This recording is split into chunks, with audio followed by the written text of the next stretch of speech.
Hello everyone and happy holidays. Marco CG77 here, and today we're doing an overview of the Blaze Evercade EXP.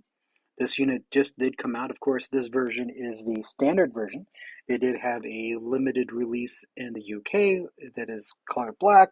Also comes with a lot of extra tchotchkes, a console holder, or basically a carrying case, two games, both the tool pun and the iRim, keychain, and some other pieces. This is just the standard piece. You can pick it up from Amazon and also at Best Buy. This version is from Best Buy, and it arrived pretty quickly.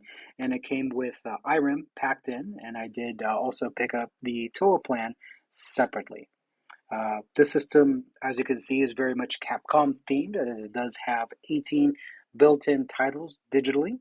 It does have a much improved IPS screen, especially versus the original, and also has some built-in memory as well to store those digital games. And more than likely in the future, there'll probably be some downloadable titles as well. I did upgrade this right out of the package after charging. And after removing the plastic wrapper off, we've got the slipcase, which slides off. And of course, as you can see, the Blaze Evercade underneath, lifting up that flip hood. You've got the handheld console.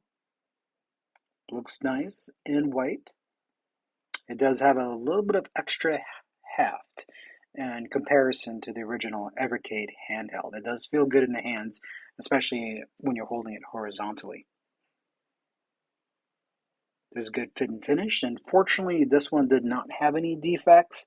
I did read in a lot of the message boards or even on Facebook Messenger groups for the Evercade that some folks did receive 30 XPs with some defects as far as broken shoulder buttons, things of that nature. Um, as of this point, when I was recording this video, I wasn't quite sure yet what I was going to get, and since this is the first time I was unboxing it, and I also did want to charge it and, of course, update the firmware as well.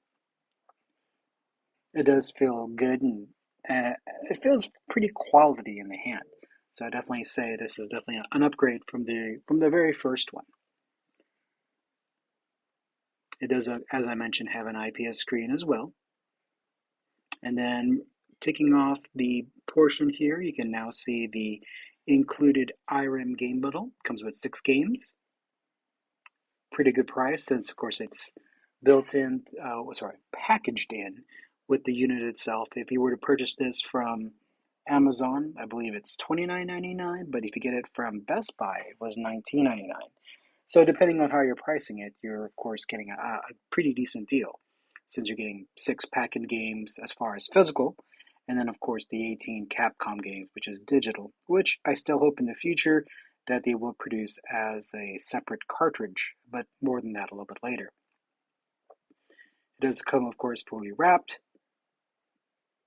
Underneath, you've got pretty straightforward USB-A to USB-C charging cable. There is no included charger, which is a little bit disappointing. I have heard some folks say that if you use the included charger, it charges faster versus, say, using an off-brand or a different one. Who knows? It does have, of course, still a color manual, a quick start guide as well.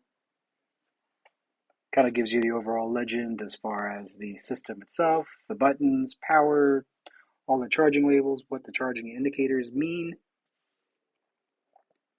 And of course, next up, we'll be opening up that iRim cartridge.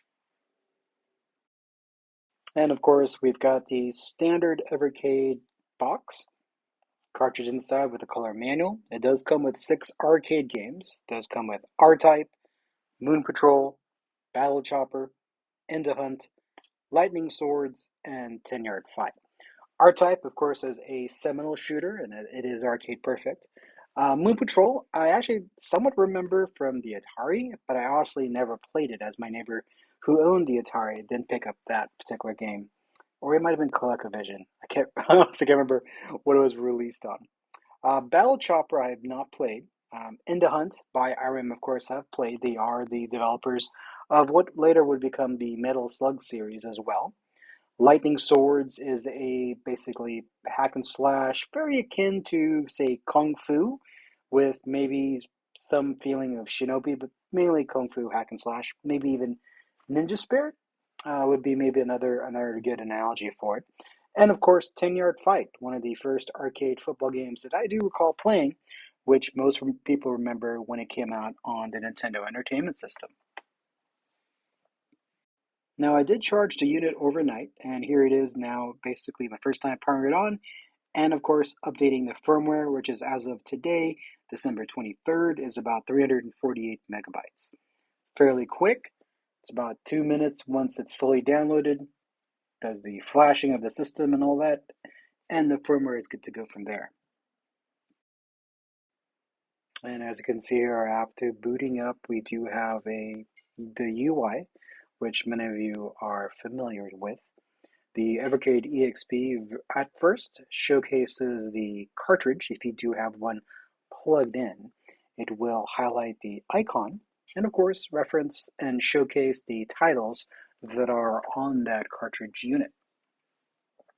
After that, if you scroll past and go down to the built-in memory, which is about 4 gigabytes, this unit of course came with the Capcom games. There's about 18 of those there.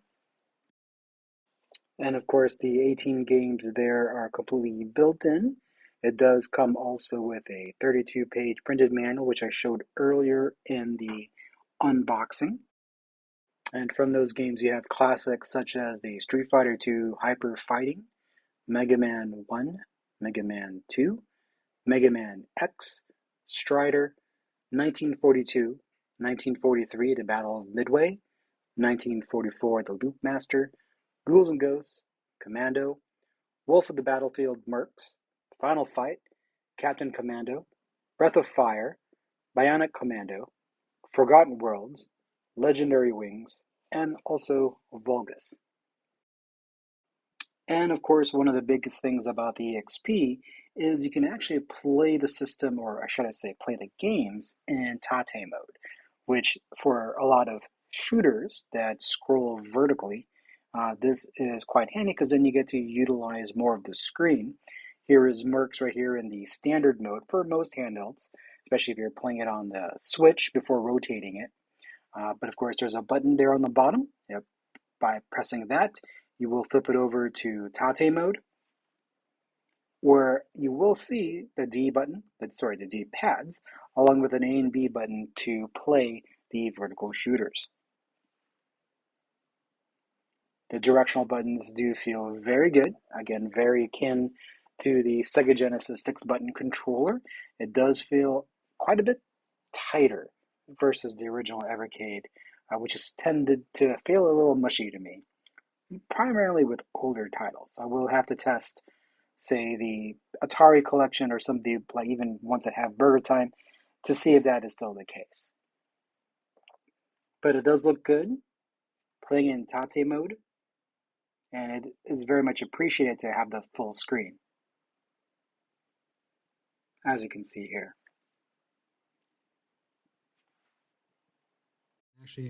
Actually, I did hop into the settings, and there are some fun settings here. You've got, of course, the original ratio, pixel perfect, which is pretty much one of the pieces that I like.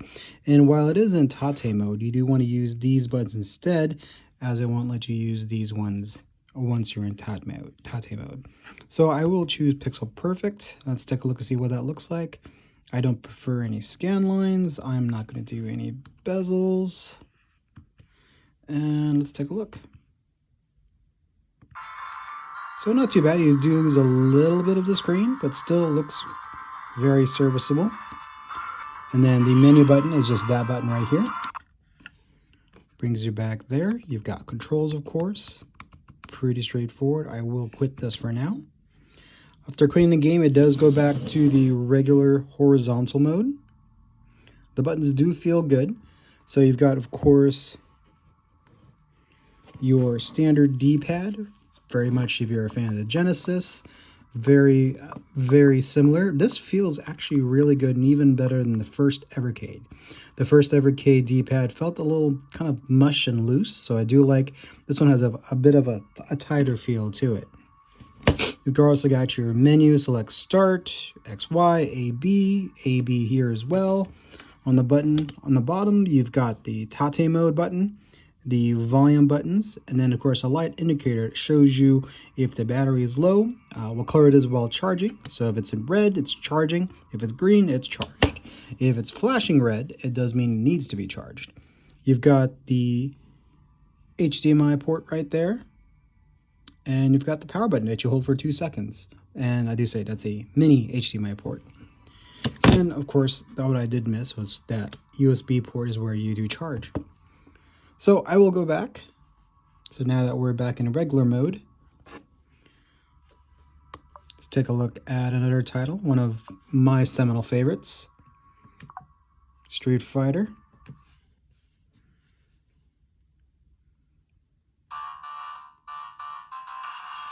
Let's up the music a little bit more. There we go. But I'm curious. Let's see what kind of settings we've got for Street Fighter 2. Controls pretty standard, so I'll probably change those a little bit. Again, you've got original ratio, pixel perfect, and full screen. I do prefer pixel perfect, so we'll do that. Scan lines, I prefer none, to be honest, and bezel, let's do none as well. Though I may do a bezel, even though it is an IPS screen. Oh, actually, box art, that could be kind of fun. Let's do box art, actually. All right, not too bad. All right. I see, it's all the Evercade box art. I was thinking it might be the Street Fighter 2 box art.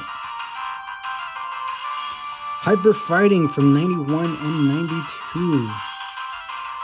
And as you can see, the new screen is nice. The colors are rich. And let me lower this down a little bit. There we go. It's nice and bright. I haven't really adjusted any settings. These are all default. Now, definitely if you're late 80s, 90s kid like me, of course, having this in a physical format, Street Fighter 2 on the go is amazing. Definitely not the first. I mean, I do have it on the Switch, so definitely not the first time we've had Street Fighter 2 on the go.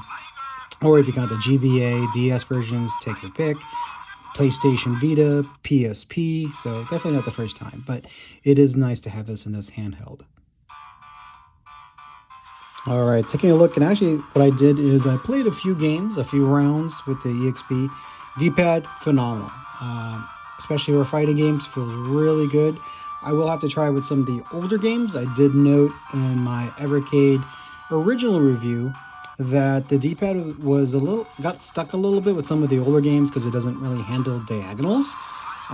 So I'll see if that's the case here. My guess is that it would be, just due to the way those games were designed, when they originally came out. Now, the buttons themselves do feel good.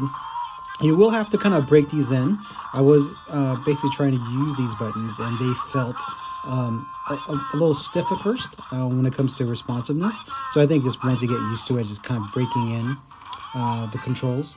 Now, you do have shoulder buttons, both the L1 and R1. Of course, for the games right now, for any games that are PlayStation ports, it doesn't use the R2 or L2 buttons yet. I did hear, at least on the net, that some folks did receive their shoulder buttons that were broken. So far, knock on wood, this system has been good. So I'll still keep trying and testing it out, but this is basically just a quick overview of the Evercade EXP handled. Again, I haven't really tried a lot of other different games. What I will show now is I'll quit, and let's go into the Splatterhouse 2. Fortunately, my console or handheld was physically, at least so far, free of many of the defects that I had read online, such as broken buttons, light bleed from the screen. There's a little bit, but I don't think as far as a light bleed, but I don't think you can get away from that completely unless you're using like the Switch OLED or a handheld system with an OLED screen.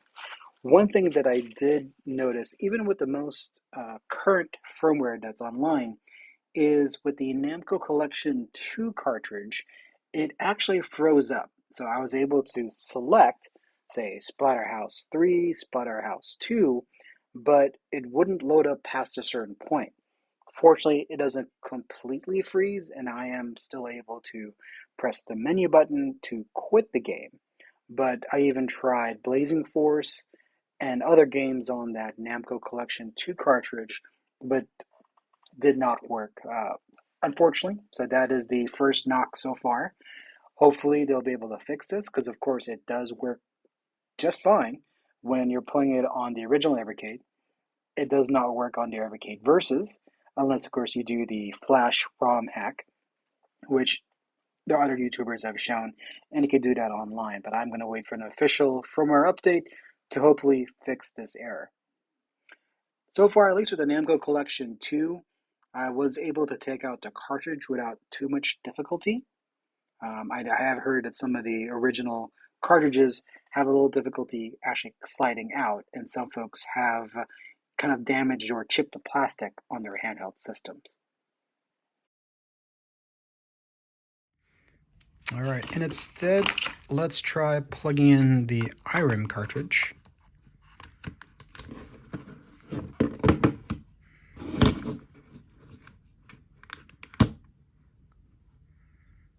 It looks like a quick press doesn't quite do. You do have to press it 1, 2. There we go. The button on the bottom fills. So you can take a look. And honestly, I don't know if you have to power off the unit or power it on in order to plug and unplug cartridges. It's just force a habit growing up. You may not have to. I know for the Evercade Versus you don't.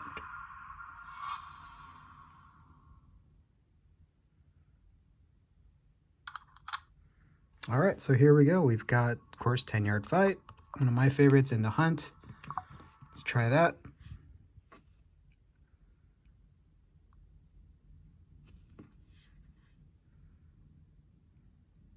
Yep, seems to be loading just fine. ROM check.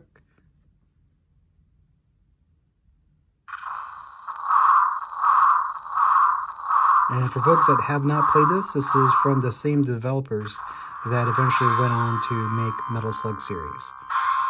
Amazingly fun title. Also a very hard title. I think actually harder than some of the Metal Slugs. It does fill the screen with a lot of explosions.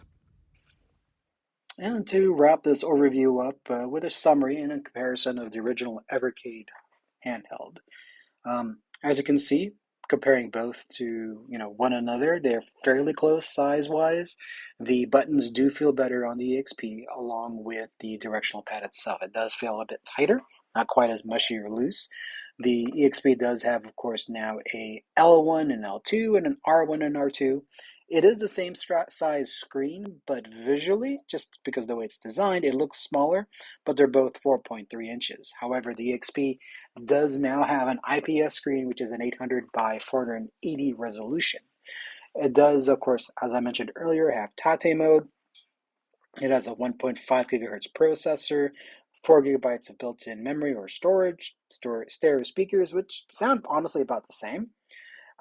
Physically, not too much bigger. One thing I do appreciate was having a Tate mode, but physically for long play, it wasn't very comfortable. And I only have medium-sized hands. So if I could wish for one thing, I wish they made it maybe a little wider just to have it feel more comfortable for longer gaming sessions. The battery itself is a 3000 milliamp hour battery, which supposedly it's about 4 to 5 hours of gaming. However, that said, after fully charging it, updating the firmware, I noticed at least on the battery status that it dropped to 3/4 literally after 5 minutes of recording this video. So I will be watching that to see if I do get that stated 4 to 5 hours. I did not change the volume or the brightness on the handheld. So we'll see what happens in the future.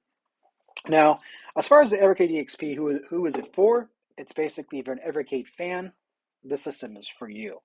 One thing that I am a little bit worried about is due to having that 4 gigabytes of built-in memory, and also with the built-in Capcom games, is that Blaze might move away from actually still producing physical titles, or at least physical cartridges with the software built into them. I do realize the cartridges aren't like cartridges of old. They are basically glorified SD cards.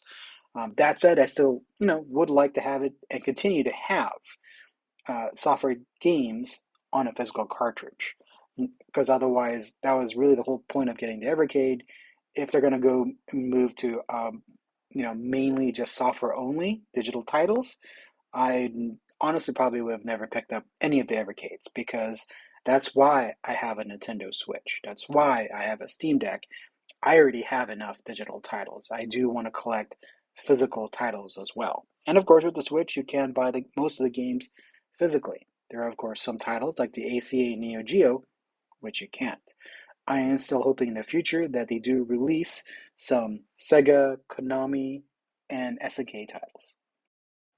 I wish everyone a happy holidays and a safe and prosperous new year for 2023 coming up. And also, thank you for watching.